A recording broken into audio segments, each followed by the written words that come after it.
चलिए ज्योग्राफी शुरू करें, कोई दिक्कत है? चलिए यहाँ ध्यान दीजिएगा, आज का क्लास जो है वो ज्योग्राफी का होगा, ठीक है। ज्योग्राफी का हम लोग पहला चैप्टर शुरू करते हैं। अब आइए, चलिए देखिए बाबू, ज्योग्राफी का जो पहला चैप्टर है जिसका नाम क्या है, भारत संसाधन एवं उपयोग। भारत संसाधन एवं उपयोग, ये क्या है, ज्योग्राफी का पहला चैप्टर है, भारत संसाधन एवं उपयोग। तो आइए उसी को हम लोग शुरू करते हैं। देखिए, सबसे पहले हम लोग जानते हैं कि ज्योग्राफी में, ये ज्योग्राफी होता क्या है, जिसको हम लोग क्या कहते हैं बाबू, भूगोल। क्या बोलते हैं, भूगोल, जियोग्राफी। ये ज्योग्राफी होता क्या है? तो देखिए बाबू ध्यान दीजिएगा, भूगोल का मतलब क्या होता है, भूमि गोल है हम लोग का, बात समझना नहीं, पृथ्वी के बारे में हम लोग को अध्ययन करना है। तो ज्योग्राफी क्या है, तो ज्योग्राफी लिखा हुआ है, भूगोल वह शास्त्र है जिसके अंतर्गत पृथ्वी के ऊपरी स्वरूप, ध्यान से सुनिएगा, भूगोल क्या है, ये ज्योग्राफी क्या है, वह शास्त्र है जिसके अंतर्गत पृथ्वी के ऊपरी स्वरूप, जैसे पर्वत हो गया, नदी हो गया, पहाड़ हो गया, मृदा हो गया, मिट्टी हो गया, जलवायु हो गया, खनिज हो गया, वन हो गया, वनजीव हो गया, वनजीव हो गया, संपदा हो गया, जल हो गया, ये सब चीज के बारे में जब अध्ययन करेंगे तो वो आपका क्या कहलाएगा, ज्योग्राफी, भूगोल कहलाएगा। क्या कहलाएगा, भूगोल। तो भूगोल वह शास्त्र है जिसके अंतर्गत हम लोग वृक्ष के बारे में, संसाधनों के बारे में, पेड़ पौधा के बारे में, नदी के बारे में, पर्वतों के बारे में, चट्टानों के बारे में, नदियों के बारे में, तालाबों के बारे में हम लोग क्या करते हैं, अध्ययन करते हैं। ऐसे शास्त्र को भूगोल कहते हैं। क्या कहते हैं, भूगोल कहते हैं। मेरे साथ बोलिएगा, भूगोल वह शास्त्र है जिसके अंतर्गत पृथ्वी के ऊपरी स्वरूप, जैसे पर्वत, पठार, मैदान, नदी, समुद्र, वन जीव, खनिज संपदा, जल आदि के बारे में अध्ययन करते हैं, उसे भूगोल कहते हैं। कोई दिक्कत? तो हम लोग पृथ्वी के ऊपर जो कुछ है, जैसे पेड़ पौधा है, हिमालय पर्वत है, आपका पर्वत है, पठार है, नदी है, तालाब है, झील है, झरना है, मैदानी क्षेत्र है, मृदा है, ये सब चीज का अध्ययन क्या कहलाता है, भूगोल कहलाता है। क्या कहलाता है, भूगोल कहलाता है। क्या कहलाता है बाबू, भूगोल कहलाता है। समझ में आ रहा है क्या? तो देखिए, ये जो ज्योग्राफी है ये एक ग्रीक भाषा है। कैसा भाषा है, ग्रीक भाषा। कैसा भाषा है, ग्रीक है ना, जिसका निर्माण जो है वो दो शब्दों से मिलकर हुआ है। ये जो ज्योग्राफी है ये एक ग्रीक भाषा है जिसका निर्माण दो शब्दों से मिलकर के हुआ है। वो दो शब्द क्या है, पहला है जियो, दूसरा है ग्राफो। क्या है, जियो, दूसरा क्या है, ग्राफो। अब ये देखो, जियो का मतलब होता है पृथ्वी, जियो का मतलब क्या होता है, पृथ्वी। और ग्राफो का मतलब होता है लिखना या वर्णन करना। जब हम पृथ्वी के बारे में वर्णन करेंगे, जब पृथ्वी के बारे में अध्ययन करेंगे, ऐसे शास्त्रों को हम लोग कहेंगे ज्योग्राफी। क्या कहेंगे, ज्योग्राफी करेंगे। बात समझ में आ रहा है क्या? जिसमें हम लोग पृथ्वी के बारे में अध्ययन करते हैं। क्या करते हैं, पृथ्वी के बारे में अध्ययन करते हैं। बात समझ में आ रहा है क्या? वो क्या कहलाता है, आपका ज्योग्राफी कहलाता है। क्या कहलाता है, ज्योग्राफी। तो जियो का मतलब क्या होता है, पृथ्वी। जियो का मतलब क्या होता है, ग्राफो का मतलब क्या होता है, लिखना या वर्णन करना, लिखना या। तो जिसमें हम लोग ज्योमेट्री क्या कहते हैं, ज्योग्राफी, पृथ्वी के बारे में वर्णन करेंगे, क्या कहलाएगा। तो देखो, हम क्या भी ज्योग्राफी का मतलब पढ़े कि पृथ्वी के अंतर्गत या पृथ्वी के ऊपरी सतह पर जो कुछ मौजूद है उसके बारे में अध्ययन ज्योग्राफी कहलाता है। तो यही बात यहाँ पे जस्टिफाई नहीं कर रहा है, पृथ्वी का अध्ययन करो या पृथ्वी के ऊपर जो भी चीज है उसका अध्ययन करो, एक ही बात हो गया ना। हम ज्वालामुखी के बारे में अध्ययन करेंगे, हम पहाड़ों के बारे में अध्ययन करेंगे, हम समुद्रों के बारे में अध्ययन करेंगे, हम सागरों के बारे में अध्ययन करेंगे, हम द्वीपों के बारे में अध्ययन करेंगे, महाद्वीपों के बारे में अध्ययन करेंगे। ये सब का सब ज्योग्राफी में आता है। किस में आता है, ज्योग्राफी में आता है। यहाँ तक किसी को कोई दिक्कत है क्या, नहीं ना? चलिए अच्छी बात है, अब हम लोग आगे बढ़ते हैं। जो पहला आपका चैप्टर है उसका नाम है भारत संसाधन एवं उपयोग। भारत संसाधन एवं उपयोग, यानी भारत में जो संसाधन पाया जाता है और उसका उपयोग हम लोग कैसे करेंगे, इस चीज को लेकर के ये आपका चैप्टर है, भारत संसाधन एवं उपयोग, पहला का चैप्टर। तो देखिए, सबसे पहले हम लोग समझेंगे संसाधन क्या होता है, व्हाट इज संसाधन, जिसको हम लोग कहते हैं रिसोर्सेज। क्या करते हैं, रिसोर्सेज। तो परिभाषा सिंपल सा है, हर वो चीज जिसका मनुष्य अपनी आवश्यकताओं को पूरा करने में करता है, जिसका उपयोग मनुष्य अपनी आवश्यकताओं को पूरा करने में करता है, संसाधन कहलाता है। फिर से सुनिएगा, हर वो चीज जिसका उपयोग मनुष्य अपनी आवश्यकताओं को या अपनी जरूरतों को पूरा करने के लिए करता है, वो संसाधन है। जैसे ये पेन है, इस पेन की मदद से हम लिखने का काम करते हैं, तो ये हमारा आवश्यकता क्या है, लिखना। तो ये हमारी जरूरतों को ये पूरा कर रहा है, इसलिए ये संसाधन है। ये कपड़ा क्या कर रहा है, मेरे शरीर को ढकने का काम कर रहा है, मेरी आवश्यकताओं को पूरा कर रहा है, इसलिए कपड़ा भी क्या हो गया, संसाधन हो गया। आप बेंच पे जो बैठे हैं, ये बेंच आपकी आवश्यकताओं को पूरा कर रहा है, इसलिए बेंच भी क्या हो गया, संसाधन हो गया। ये बैग है जिसमें आप बुक्स को लेकर के आए हैं, ये भी आपकी जरूरतों को पूरा कर रहा है। एक सामान को आपको घर से यहाँ लाने में, यहाँ से वापस से घर ले जाने में मदद कर रहा है, इसलिए ये भी संसाधन है। ये किताब है, आपको ज्ञान प्राप्ति करने में मदद कर रहा है, आपकी जरूरतों को पूरा कर रहा है, इसलिए ये किताब भी क्या हो गया, आपका संसाधन हो गया। हर वो चीज जो आपकी जरूरतों को पूरा कर रहा है वो संसाधन है। कंघी छोटा सा जिससे हम बाल करते हैं, वो भी आपकी जरूरतों को पूरा करता है, तो वो संसाधन है। कोयला जिसकी मदद से आप घर में खाना पकाते हैं, अनाज पकाते हैं, ये भी आपकी जरूरतों को पूरा करता है, ये संसाधन है। एलपीजी गैस, लकड़ी, कोयला, पेट्रोलियम, ये यहाँ तक कि नदी, पानी, पानी भी आवश्यकताओं को पूरा करता है। ऑक्सीजन भी हमारी आवश्यकताओं को पूरा करता है। वन, जंगल, ये सब हमारी आवश्यकताओं को पूरा करता है, इसलिए ये क्या है, संसाधन है। क्या है, संसाधन है। बहुत अच्छा बात यहाँ लिखा हुआ है, हमारे पर्यावरण में उपस्थित वे सारी वस्तुएं जो मानव की आवश्यकताओं की पूर्ति करता है, संसाधन कहलाते हैं। क्या कहलाते हैं, संसाधन कहलाते हैं। जैसे पशु हो गया, पशु दूध दिया तो वो हमारे लिए उपयोगी है। पशु खाल दिया जिससे बहुत सारा ठंडा का सामान बनता है। पशु में आपका आ जाएगा भेड़, भेड़ रुई दिया जिससे क्या हुआ, भेड़ के बाल से क्या बन गया, कंबल बन गया, चद्दर बन गया, ऊन बन गया। बात समझ में आ रहा है क्या। पक्षी, पक्षी भी हम लोग के लिए बहुत ज्यादा उपयोगी, हमारे पर्यावरण के लिए उपयोगी है। बात समझ में आ रहा है क्या, हाँ ना। कलम लिखने में काम आता है। किताब, किताब के ऊपर, किताब पढ़ने में काम आता है। मृदा जिससे हम लोग क्या करते हैं, खेती करते हैं, इसमें काम आता है। खनिज संपदा, खनिज संपदा क्या हो गया, कोयला हो गया, पेट्रोलियम हो गया, क्या कहते हैं, सोना हो गया, चांदी हो गया, लोहा हो गया, ये सब क्या, खनिज संपदा, जिसका उपयोग हम लोग कितना ज्यादा मात्रा में करते हैं। जल हो गया, ऊर्जा हो गया, कोयला, ये सब का सब संसाधन क्या है, संसाधन है। जैसे एग्जाम्पल लेते, एक नदी के ऊपर पुल है, पुल बनने से पुल मेरे लिए कितना उपयोगी हो गया कि इस पार से उस पार हम जा पा रहे हैं, वो संसाधन हो गया।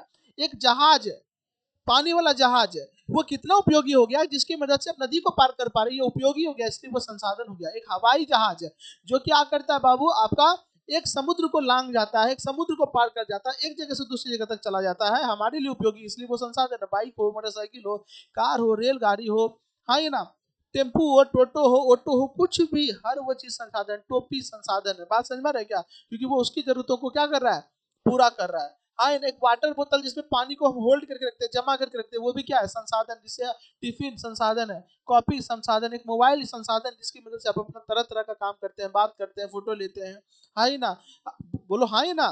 तो ये सब का सब क्या है, संसाधन। इसीलिए एक बहुत ही खास व्यक्ति है जिनका नाम है जिम मरमैन, ये इनका कहना है, संसाधन होते नहीं बनते। इसका मतलब क्या हुआ, संसाधन होते नहीं बनते हैं।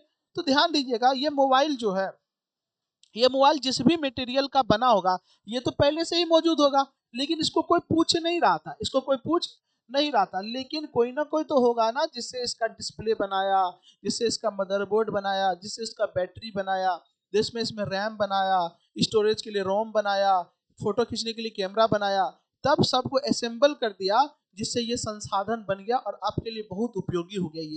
ये चीज क्या हो गया, बहुत उपयोगी हो गया। लकड़ी अभी पड़ा हुआ है, इधर भी गिर के पड़ा हुआ है, लेकिन आप पूछने नहीं जाते उसको, लेकिन उसी लकड़ी का कुर्सी बना देते हैं, आदमी पैसा दे करके खरीद के ले आता है। बात समझ में रहे क्या, हाँ ये ना।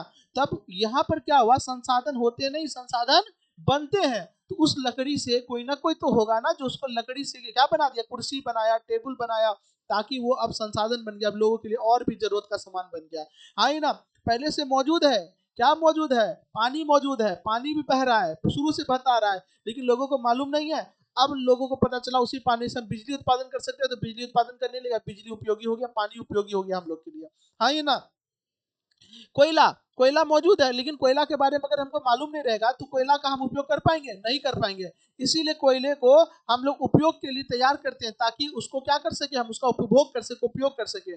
तो कहा जाता है संसाधन होते नहीं, संसाधन बनते हैं। बात समझ में रहे क्या, हाँ ना। लोहा ऐसे भी पड़ा हुआ, टायर ऐसे भी पड़ा है, लेकिन कोई ना कोई तो होगा ना, लोहा का बॉडी बना करके, टायर पहना करके, इंजन लगा कर उसको टोटो टेम्पू बना दिया, या कुछ कार बना दिया, या मोटरसाइकिल बना दिया, तब ना उपयोगी हो गया, तो आप लोग उस पर चलने लगे, आप लोग उस पर यहाँ से वहां जाने लगे। तो इसीलिए यहाँ कहा जाता है संसाधन होते नहीं बनते हैं। ये जो कथन किनके द्वारा कहा गया, जिमरमैन, किनके द्वारा, जिमरमैन, जिमरमैन। बात समझ में रहे क्या, किसके द्वारा कहा गया है, जिमरमैन। बात समझ में आ रहा है क्या? तो ये तमाम चीज जो आप देख रहे हैं ये संसाधन, क्योंकि ये आपकी जरूरतों को पूरा करता है। ये कपड़ा ठंडे में आपको काम आता है, इसलिए ये भी एक संसाधन है। क्या है बाबू? आपका संसाधन है। ये टेबल खाने में मदद करता है, खाने में इसको नहीं खाते, खाना उसके ऊपर रख के खाते हैं, तो ये आपका मदद करता है। ये लैपटॉप ये संसाधन हुआ, ये पंखा संसाधन हो गया, फराक संसाधन हो गया, ये लड़की का बैग संसाधन हो गया, ये ड्रॉल संसाधन हो गया, ये कुर्सी संसाधन हो गया, ये घर संसाधन हो गया, ये मकान जिसमें आप हैं वो संसाधन है। ये पेड़ पौधा, ये बादल, ये आकाश, ये हवा, ये संसाधन, ये फल फ्रूट जितना भी, ये सब का सब क्या संसाधन है, क्योंकि ये आपकी आवश्यकताओं को पूरा करता है, आपकी जरूरतों को पूरा करता है। ये गिट्टी हो गया, ये सूर्य हो गया, ये फसल संपदा हो गया, ये मिट्टी हो गया, ये रेत हो गया, ये तरह तरह का चीज, ये सब का सब क्या है? संसाधन है। लेकिन कुछ संसाधन ऐसा है जो कि भगवान के द्वारा डायरेक्ट हमको दिया गया, जैसे फल हो गया, फसल हो गया, मिट्टी हो गया, चट्टान हो गया, पर्वत हो गया, पठार हो गया, ये सब क्या है बाबू? डायरेक्ट भगवान के द्वारा आपको दे दिया गया है। नदी हो गया, पानी हो गया। लेकिन कुछ ऐसा चीज है जिसको हम बनाए, जैसे फूल हम लोग बनाए, आप लोग बनाए, मानव बनाया, इसलिए ये एक अलग तरह का संसाधन हो गया। इसको हम लोग बोलते हैं मेन मेड, यानी मानव के द्वारा बना हुआ संसाधन। और जो भगवान के द्वारा मिला है उसे हम लोग क्या कहेंगे? प्राकृतिक संसाधन। क्या कहेंगे? प्राकृतिक संसाधन। ये कलम भगवान के द्वारा नहीं बनाया गया है, इसको मनुष्य बनाया है, इसीलिए ये क्या होगा? ये मानव निर्मित संसाधन। ये कपड़ा मानव निर्मित संसाधन, लेकिन ये पेड़ पौधा, आम का पेड़ कहे, लीची का पेड़ कहे, केला का पेड़ कहे, या फिर किसी और चीज का पेड़ कहे, ये सब प्राकृतिक संसाधन में आएगा। हवा प्राकृतिक संसाधन में आएगा, कोयला प्राकृतिक संसाधन में आएगा, लोहा प्राकृतिक संसाधन में आएगा। लेकिन लोहा से बना हुआ कार आपका मानव निर्मित संसाधन में आ जाएगा, पुल मानव निर्मित संसाधन में आ जाएगा, हाँ ना? ये कंप्यूटर मानव निर्मित संसाधन में आएगा, ये कपड़ा मानव निर्मित संसाधन में आएगा, कुर्सी मानव निर्मित संसाधन में आ जाएगा, घर मानव निर्मित संसाधन में आ जाएगा। तो संसाधनों को हम लोग मुख्यतः दो भागों में बांट दिए। कितने भागों में बांट दिए? दो भागों में बांट दिए। संसाधन को हम लोग दो भागों में बांट दिए हैं। बात समझ में आ रहा है क्या? संसाधन को कितने भागों में बांट दिए हैं? दो भागों में बांट दिए। पहला हो गया बाबू आपका प्राकृतिक संसाधन। कौन सा संसाधन? प्राकृतिक संसाधन। पहला हो गया प्राकृतिक संसाधन, दूसरा हो गया मानव निर्मित संसाधन या मानवीय संसाधन कह सकते हैं। आप आसानी से अंतर स्पष्ट कर सकते हैं कि प्राकृतिक संसाधन क्या होगा और मानव निर्मित। ये बेंच क्या होगा? मानव निर्मित। लेकिन लकड़ी क्या होगा? प्राकृतिक। क्या होगा? प्राकृतिक। कुर्सी क्या होगा? लेकिन फिर लकड़ी क्या होगा? प्राकृतिक होगा, हाँ ये ना? पानी क्या होगा? प्राकृतिक होगा। नींबू क्या होगा? शरबत क्या होगा? मानव निर्मित। शरबत भगवान बना के नहीं दिए, हाँ ये ना? क्या नारियल का पानी क्या होगा? प्राकृतिक। क्या होगा? नारियल क्या होगा? गेहूं क्या होगा? बर्गर क्या होगा? मानव निर्मित। मानव ने बनाया। हाँ, उसके लिए जो रॉ मटेरियल है वो कौन दिए? प्रकृति से मिला हमको, हाँ ये ना? बात समझ में आ रहा है क्या? हाँ ये ना? चलिए, अच्छी बात है। तो ये कहने का मतलब ये है कि ये जो संसाधन ये हमारे लिए बहुत उपयोगी है। क्या है? बहुत उपयोगी है। संसाधन का महत्व बहुत ज्यादा है। संसाधन का महत्व, इंपॉर्टेंस क्या है? बहुत ज्यादा है। तो अगला क्वेश्चन क्या है बाबू? संसाधन के महत्व को लिखिए। संसाधन का क्या क्या महत्व है? तो संसाधन का थोड़ा बहुत नहीं, बहुत महत्व है, बहुत इंपॉर्टेंस है। तो आइए हम उसके इंपॉर्टेंस के महत्व के बारे में जानते हैं। जब किसी चीजों के महत्व के बारे में जानेंगे तो उस चीज का आप कद्र करना सीख जाइएगा, हाँ ये ना? तो इसका इंपॉर्टेंस बहुत ज्यादा है। Yes you know? समझिए, पहला, संसाधन का निम्नलिखित महत्व। पहला है इसका विकास या आर्थिक विकास का साधन है। कहेंगे नहीं समझ में आइए आर्थिक विकास का साधन कैसे है। एग्जाम्पल लेते हैं। पानी एक संसाधन है, पानी को आप फिल्टर करके बेच रहे हैं जिससे आपको पैसा आ रहा है। तो पानी संसाधन को बेच करके आप पैसा ले रहे हैं ना, कमा रहे हैं ना? तो क्या है? आप संसाधन से आपको पैसा नहीं आया। किसी के पास कोयला है, जैसे झारखंड के पास कोयला है, झारखंड कोयला बेच के पैसा कमा रहा है, तो ये क्या आर्थिक विकास में मदद नहीं कर रहा है? हो रहा है कि नहीं? हाँ ये ना? अगर किसी के पास इस्पात है, वो उसको बेच रहा है, उसके बदले में वो, जैसे सऊदी अरेबिया, जितना भी उधर का कंट्री है, सऊदी अरेबिया है, आपका ईरान है, इराक है, ये सब के पास बहुत ज्यादा मात्रा में पेट्रोलियम है। तो पेट्रोलियम संसाधन इसको निकाल निकाल के बेच रहा है, जिससे उस देश का क्या हो रहा है? आर्थिक विकास हो रहा है। तो संसाधन किसमें मदद करता है? आर्थिक विकास में मदद करता है। किसमें मदद करता है? संसाधन के बिना आर्थिक विकास हो पाएगा? अरे काहे नहीं हो पाएगा भाई? काहे नहीं हो पाएगा? आप पढ़ के डॉक्टर बन गए, तो डॉक्टर बनते तो क्या बोलते हैं? लो मेरा बीपी नापने वाला मशीन लेके चले जाओ, या एमआरआई मशीन लेके चल जाओ, या अल्ट्रासाउंड मशीन लेके चल जाओ, सुइया इंजेक्शन जो हम देने वाला सब लेके चल जाओ, बीपी नापने वाला, शुगर नापने, सब दे देता है? नहीं ना। खाली जैसे पेशेंट आया, पेशेंट को देखा, दवाई का दिया, दवाई का चिट्ठा दे दिया, पेशेंट को सलाह दिया, तो ये भी तो है जिससे आपको पैसा आता है। तो आर्थिक विकास के लिए मानव संसाधन भी जरूरी है, और वो भी एक संसाधन ही है। है ना। संसाधन में केवल वस्तु ही नहीं आता, इस बात का ध्यान रखिएगा। बात समझ में, क्लास 9th में ही पढ़ना था मानव संसाधन के बारे में, जो कि हम लोग को पढ़ाए थे। मानव संसाधन जो है वो कब होगा, जब वो अपने विवेक का उपयोग करके, अपने एजुकेशन का उपयोग करके वो उस समाज के लिए बहुमूल्य हो जाएगा, उस समाज के योगदान में अपना योगदान देगा, तब जाके वो मानव से मानव संसाधन बन पाएगा। है ना। और मानव संसाधन बनने के लिए शिक्षा जरूरी है, स्वास्थ्य जरूरी है ना। कुछ कुछ घटक बताए थे जो कि मानव संसाधन बनने के लिए बहुत ज्यादा जरूरी है। तो याद रखिएगा, ये जो संसाधन है, ये संसाधन से आर्थिक विकास होगा, यानी आपके पास पैसा का कमी नहीं होने देगा। हाँ ये ना, जिस देश के पास बहुत ज्यादा मात्रा में संसाधन है वो बेच बेच के कमा रहा है। सऊदी अरेबिया सब क्या है, बहुत मात्रा में क्या है, पेट्रोलियम बेच रहा है, पर कमा रहा है, बेच रहा है, कमा रहा है। Yes you know. तो उसके पास क्या है, संसाधन है, जिससे उसका क्या हो रहा है, आर्थिक विकास हो रहा है। क्या हो रहा है, आर्थिक विकास हो रहा है। Yes you know. हाँ है ना। मोबाइल फोन बेचने वाली कंपनी क्या करी, मोबाइल फोन बेच रही है, संसाधन को बेच रही है, जिससे उसका क्या हो रहा है, आर्थिक विकास हो रहा है। कार बनाने वाली कंपनी क्या हो रही, कार बेच रही है, जिससे उसका आर्थिक विकास हो रहा है। आप क्या किए, फसल उगाए, आप आलू उगाए, आप भिंडी उगाए, आप कोहरा उगाए, आप लीची उगाए, कद्दू उगाए, और सबको बेचिएगा तो आर्थिक विकास नहीं होगा। तो जहां संसाधन है वहां आपका आर्थिक विकास होगा। समझ में, आपके पास कुछ नहीं रहेगा और ऊपर से आप ज्ञान भी नहीं रहेगा, तो आपका आर्थिक विकास नहीं हो पाएगा। हाँ ना। इस बात का ध्यान रखिएगा। दूसरा क्या है, राष्ट्र की उन्नति संसाधनों पर निर्भर करती है। एक देश है जिसके पास कोई संसाधन नहीं है, वहीं दूसरा देश जिसके पास भर भर के संसाधन है, तो किस देश का डेवलपमेंट ज्यादा होगा, जिसके पास भर भर के संसाधन है। यूएसए के पास भर भर के संसाधन है, भारत के पास भी कोयला है, लेकिन खराब क्वालिटी का कोयला है, यानी कि उतना ज्यादा अच्छे क्वालिटी कोयला नहीं, लेकिन अमेरिका के पास बहुत अच्छे क्वालिटी कैमरा कर रहे हैं, कोयला है ना। एंथ्रासाइट सबसे अच्छे क्वालिटी के कोयला होता है, एंथ्रासाइट। बात समझ में आ रही है क्या, एंथ्रासाइट होता है, क्या कहते हैं, बिटुमिनस होता है, पीट होता है, लिग्नाइट होता है, कई तरह का होता है। एंथ्रासाइट सबसे बेस्ट क्वालिटी कोयला अमेरिका में है ना। उसके अलावा भी बहुत सारा खनिज संपदा बहुत ज्यादा है, इसलिए ब्रिटेन जब अमेरिका गुलाम बनाया तो खूब खनिज संपदा का उपयोग किया था। Yes you know. और जब भारत में भी ब्रिटेन जब भारत को गुलाम बनाया तो खनिज संपदा का ही उपयोग करता था, खूब मात्रा में कोयला हो गया, लोहा हो गया, कई सारी चीजों का उपयोग करता था। यहाँ तक कि हम लोग का फसल का भी उपयोग करता था, कपास का उपयोग करके वो लोग अपना क्या बनाता था, कारखाना में अपना कपड़ा उपड़ा का उद्योग चलाता था। बात समझ में आ रहा है क्या। तो कहने का मतलब राष्ट्र की उन्नति में संसाधन का बहुत ही बड़ा महत्वपूर्ण योगदान है। हाँ ना, है कि नहीं। अगर मान लेते हैं चाइना के पास बहुत ज्यादा मात्रा में क्या है, स्टील है, बहुत ज्यादा मात्रा में एल्युमिनियम है, बहुत ज्यादा मात्रा में कोबाल्ट है, बहुत ज्यादा मात्रा में लोहा है, बहुत ज्यादा मात्रा में कॉपर है, हर चीज बहुत ज्यादा मात्रा में रहेगा, तो चीन की कंपनी बहुत ज्यादा मात्रा में तार बना पाएगी, चीन की कंपनियां बहुत ज्यादा मात्रा में मोबाइल फोन इंपोर्ट कर पाएगी, चीन की कंपनियां बहुत ज्यादा मात्रा में कार बना पाएगी, चीन की कंपनियां बहुत सारा चीज बना पाएगी, क्योंकि उसके पास बहुत ज्यादा रॉ मटेरियल ऑलरेडी है। अगर हमारे पास नहीं रहेगा तो हमको खरीदना ही ना पड़ेगा, हम बना पाएंगे, नहीं बना पाएंगे। तो याद रखिएगा, जिस देश के पास जितना ज्यादा संसाधन रहेगा वो देश उतना ज्यादा डेवलप करेगा। Yes you know.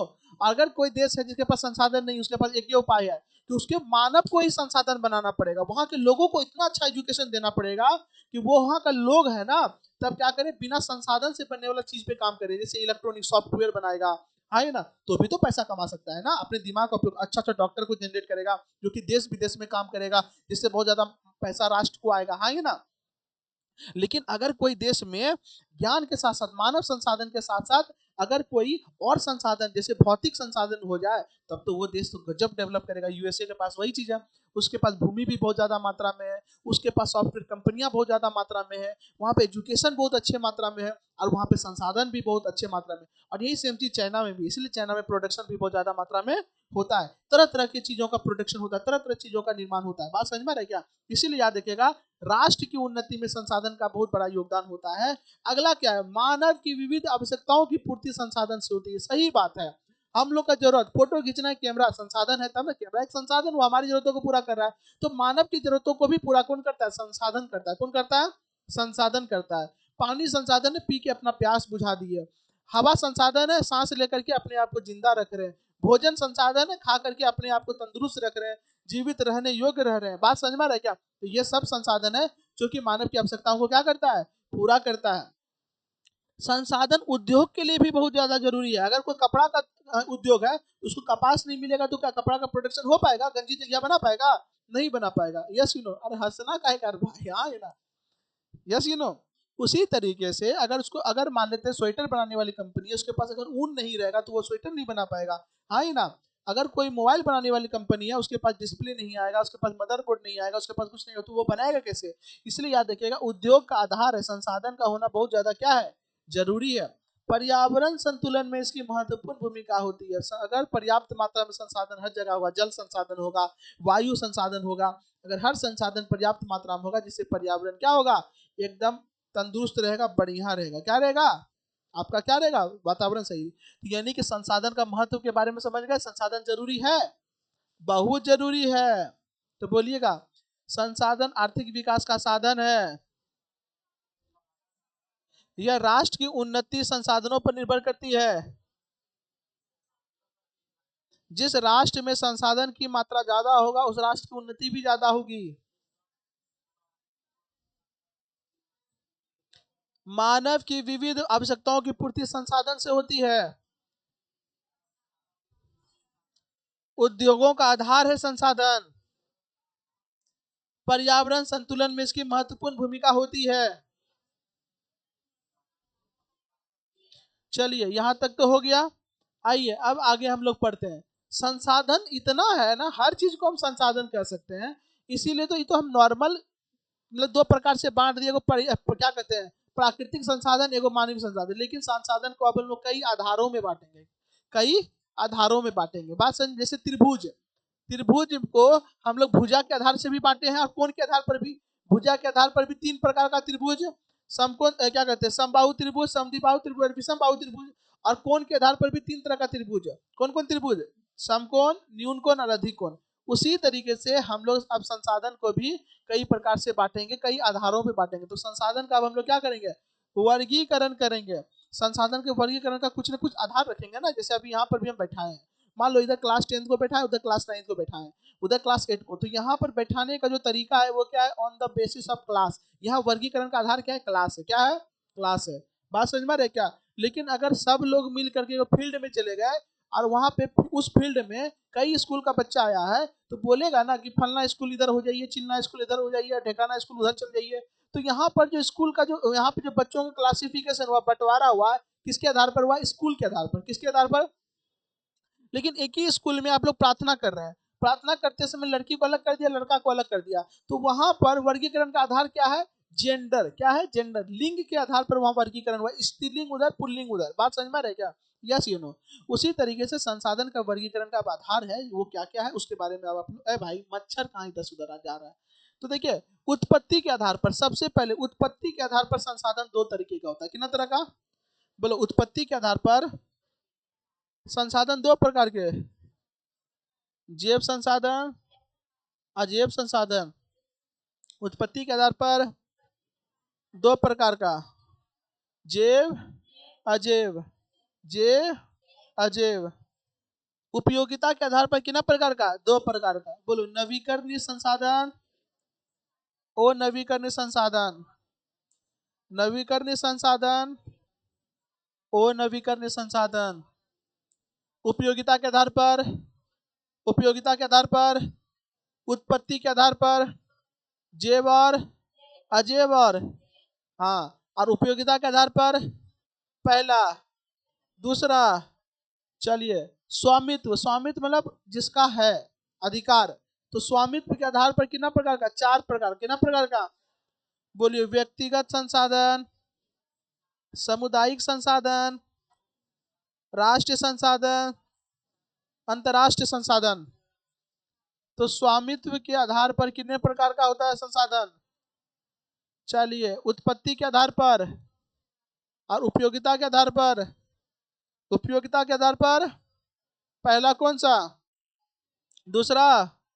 उत्पत्ति के आधार पर दूसरा, अजैव। समझ में आ रहा है क्या, पक्का ना। स्वामित्व के आधार पर चार प्रकार का, पहला व्यक्तिगत, दूसरा सामुदायिक, तीसरा, चौथा, वेरी गुड।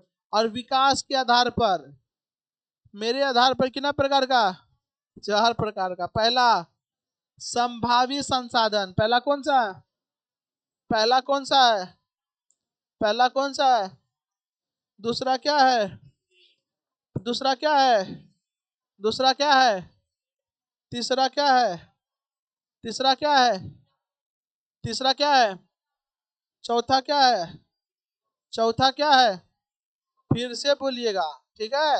विकास के आधार पर संसाधन कितने प्रकार के, पहला संभावी संसाधन, दूसरा विकसित संसाधन, तीसरा भंडार संसाधन, चौथा संचित कोष। चलिए ये 4 प्रकार का संसाधन हो गया। अब आप लोग फिर से बोलिए, उत्पत्ति के आधार पर, उपयोगिता के आधार पर, स्वामित्व के आधार पर, विकास के आधार पर। उपयोगिता के आधार पर पहला नवीकरण और हाँ जे बजे में चलेगी पकड़ लिया, उत्पत्ति के आधार पर है, ध्यान से यही सुनना है। चलिएगा, उपयोगिता के आधार पर पहला, दूसरा उपयोगिता के आधार पर पहला नवीकरणीय, दूसरा उत्पत्ति के आधार पर पहला, दूसरा पहला, दूसरा दूसरा पहला स्वामित्व के आधार पर पहला व्यक्तिगत, पहला दूसरा दूसरा दूसरा सामुदायिक, ध्यान से सुनना, दूसरा तीसरा तीसरा तीसरा राष्ट्रीय, फिर वर्ड सुनिए, तीसरा बोले, चौथा नहीं बोले जो अंतरराष्ट्रीय पे चले गए, तीसरा तीसरा चौथा चौथा पहला व्यक्तिगत, दूसरा दूसरा चौथा तीसरा राष्ट्रीय। समझ में आ रहा है क्या? ये किसके आधार पर था? स्वामित्व के आधार पर। किसके आधार पर? किसके आधार पर? विकास के आधार पर। कितना प्रकार का? पहला पहला पहला दूसरा दूसरा दूसरा तीसरा तीसरा चौथा चौथा। कोई दिक्कत? चलिए अब हम इसको हटाते हैं, ठीक है। अब बोलिएगा, उत्पत्ति के आधार पर संसाधन कितने प्रकार के? पहला कौन सा? जैव संसाधन। दूसरा अजैव संसाधन। वेरी गुड, कोई दिक्कत? पक्का ना? चलिए अच्छी बात है। आप बोलिएगा, अब आप लोग, उपयोगिता के आधार पर कितने प्रकार का? पहला नवीकरणीय, दूसरा पहला दूसरा। चलिए अच्छी बात। स्वामित्व के आधार पर कितने प्रकार का? 4 प्रकार का। पहला व्यक्तिगत संसाधन, दूसरा सामुदायिक संसाधन, तीसरा राष्ट्र संसाधन, चौथा अंतरराष्ट्रीय संसाधन। कोई दिक्कत? पक्का ना? झूठ नहीं बोलिएगा, क्रिया खिला देंगे यहीं पर अभी हम। समझ में आ रहा है क्या? चलिए, विकास के आधार पर पहला संभावी, पहला दूसरा भंडार, दूसरा क्या है? भंडार, ठीक है ना? अच्छा चलो विकसित बोलो। दूसरा क्या है? तीसरा क्या है? तीसरा क्या है? चौथा क्या है? चौथा क्या है? अब आप लोग बोलिएगा ला, पक्का ना? बोलिएगा ना, आवाज आना चाहिए आप लोग का, ठीक है। चलिए पहला बोलिएगा, उत्पत्ति के आधार पर पहला। फिर जोर से बोलना, जोर से बोलना, इतना भी जोर से नहीं बोलना कि बाहर वाला भी सुने, ठीक है ना? ठीक है। चलिएगा, उत्पत्ति के आधार पर पहला बोलिएगा। दूसरा क्या है? दूसरा क्या है? ठीक है। उपयोगिता के आधार पर पहला कौन सा है?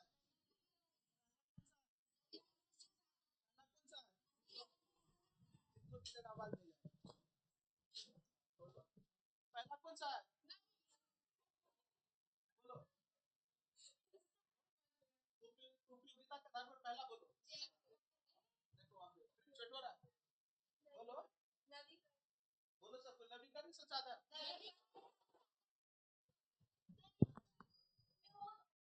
वो होता ना, येलो लाइन क्रॉस करना चाहिए। चलो बताना, ठीक है? पक्का ना? अब होगा ये, वो तो जान रहे हम। चलिए यहाँ ध्यान दीजिएगा, उपयोगिता के आधार पर नवीकरण और उत्पत्ति के आधार पर पहला, दूसरा स्वामित्व के आधार पर। हाँ उंगली नहीं देखना है, 4 प्रकार का। क्या प्रकार का? 4 प्रकार का। पहला व्यक्तिगत संसाधन, दूसरा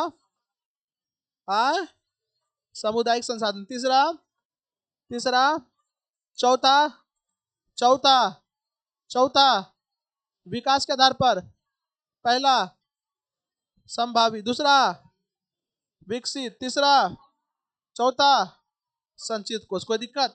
ये टोटल क्या हो गया? इधर 4 4 8 2 10 2 12, उधर 2 एक्स्ट्रा प्राकृतिक और मानवीय मानवीय, टोटल कितना हो गया? 14 गो। तो अभी फिलहाल जो आपको पढ़ना है, क्या गो पढ़ना है? ये टोटल 8 गो पढ़ना है। क्या गो पढ़ना है? 8 गो संसाधन का प्रकार पढ़ना है। ये माय ओ हाँ है ना। टोटल क्या गो पढ़ना है? 8 गो। कोई दिक्कत है क्या? अरे बोलो ना, अरे बोलो। तो अब यहाँ तक याद हो गया इसको, यहाँ तक कोई दिक्कत नहीं ना है? तो नेक्स्ट क्लास में आगे, क्योंकि अगर अभी क्लास अगर लिए आगे तो फिर रात हो जाएगा बहुत ज्यादा। तो आज हम यहीं पे छोड़ते हैं। ज्योग्राफी का एक हल्का फुल्का इंट्रोडक्शन हुआ, संसाधन के बारे में आप लोग जाने। बात समझ में आ रहा है क्या? चलिए बताइएगा। हर वो चीज जो मानव की आवश्यकताओं को पूरा करता है क्या कहलाता है? संसाधन कहलाता है। क्या कहलाता है? संसाधन। क्या ये माइक संसाधन है? क्या ये लाइट संसाधन है? आए? हाँ, ये माइक, ये लाइट, ये कैमरा, ये कंप्यूटर, ये डिजिटल बोर्ड, ये व्हाइट बोर्ड, ये सब का सब संसाधन है। क्या है? क्या तुम संसाधन है? मानव संसाधन। कौन संसाधन? मानव संसाधन। बात समझ में आ रहा है क्या? ये कौन बोला था कि संसाधन होते नहीं बनते हैं? जिमरमैन। कौन बोले थे? जिमरमैन। कौन बोले थे? चलिए, ज्योग्राफी जो है ये कितने वर्डों से मिलकर के बना है? दो। जियो प्लस ग्राफो। जियो प्लस, जियो का मतलब, जियो का मतलब त्यों होता है पृथ्वी। जियो का मतलब, अग्राफो का मतलब, हाँ वर्णन करना। वर्णन, पृथ्वी का वर्णन क्या कहलाता है? ज्योग्राफी। क्या कहलाता है? ज्योग्राफी वह शास्त्र है जिसके अंतर्गत पृथ्वी के ऊपरी परत में उपस्थित जो भी चीज मौजूद है उसके बारे में अध्ययन करते हैं, चाहे वो पहाड़ हो, पर्वत हो, नदी हो, नाला हो, तालाब हो, झील हो, पोखर हो, है ना, झरना हो, ज्वालामुखी हो, कुछ भी हो, उसके बारे में अध्ययन क्या कहलाता है? जियोग्राफी कहलाता है। क्या कहलाता है? कोई दिक्कत है? समझ में आया? पक्का ना? चलिए ठीक है, आज के लिए इतना ही रहने देते हैं। Okay bye.